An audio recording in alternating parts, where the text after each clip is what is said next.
నారా లోకేష్ ని డిప్యూటీ సీఎంను చేయాలని ప్రతిపాదనలు వినిపిస్తున్నాయని ఎమ్మెల్యే విష్ణుకుమార్ రాజును విశాఖలో విలేకరులు ప్రశ్నించగా ఎమ్మెల్యే విష్ణుకుమార్ రాజు ఆసక్తికర సమాధానం చెప్పారు. ప్రస్తుతం కూటమి ప్రభుత్వం అధికారంలో ఉందని, ఎవరి అభిప్రాయాలు వారివని, నాకు అప్పగించిన బాధ్యతను నేను నెరవేరుస్తున్నానని, పార్టీ అధిష్టానం ఏ నిర్ణయం తీసుకుంటే దానికి విధేయుడినై ఉంటానని, ఫ్లోర్ లీడర్ బాధ్యత ఇచ్చిందని దానికి న్యాయం చేస్తున్నానని, కానీ ఇప్పుడే సీఎం పదవిపై దాని గురించి మాట్లాడే అంశం కాదని, కూటమి ప్రభుత్వం సమిష్టిగా ఈ విషయమై నిర్ణయం తీసుకుంటుందని విష్ణుకుమార్ రాజు తెలిపారు. ఇది కూటమి ప్రభుత్వము. ఎవరైనా వాళ్ళు ఇండివిజువల్ ఉద్దేశాలు ఏదైనా మాట్లాడినట్టు నేను పేపర్లో చూశాను. అట్లాగే ఎవరు ఒపీనియన్స్ వాళ్ళకి ఉండటంలో, వ్యక్తిగతమైన ఒపీనియన్స్ ఉండటంలో దానికి మనం ఎవరు దాని మీద కామెంట్ చేయవలసిన అవసరం లేదు. మీరు వేరే పార్టీ వాళ్ళని అడుగుతున్నారు మమ్మల్ని.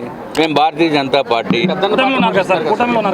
కూటమిలో ఉన్నప్పటికీ కూడా అది చాలా టైం ఉంది. బోల్డ్ టైం ఉన్న దానికి ముందే మన ఊహాగానాలు చేయటం అనేది అప్రోప్రియేట్ కాదు. భారతదేశంలోనే కాకుండా ప్రపంచ స్థాయికి ఉన్న వ్యక్తి ప్రధానమంత్రి నరేంద్ర మోడీ గారు. ఇవన్నీ చిన్న చిన్న విషయాలు. ఇవన్నీ దీంట్లో ఇంకా అసలు దీని డిస్కషన్ ఏమీ అవసరం లేదు. ఇది అన్వాంటెడ్ డిస్కషన్. ఇటువంటి మాటలు ఇప్పుడే రావటం అనేది కరెక్ట్ కూడా కాదు. మీరు లేనిపోయిన పుల్లలు పెడుతున్నారు.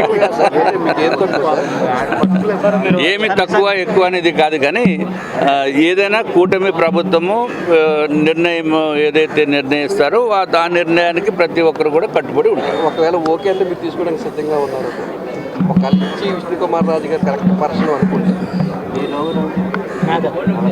ఇది మీరు అనుకుంటున్నారు. ఏమి కాదండి. ఏదైతే పార్టీ ఏ నిర్ణయం చేసినా కార్యకర్త కింద పని చేయమంటే కార్యకర్త కింద పని చేస్తాము.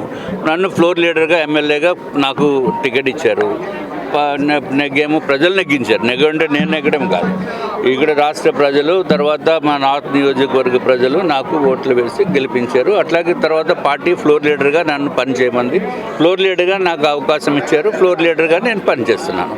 తప్పనిసరిగా రాష్ట్రంలో ఉన్న సమస్యలు నా దృష్టికి కనుక వస్తే డెఫినెట్గా నేను on the floor of the house మాట్లాడి ప్రజలకు ఉపయోగార్థమే మేము పనిచేస్తామని చెప్పి తెలియజేస్తాం.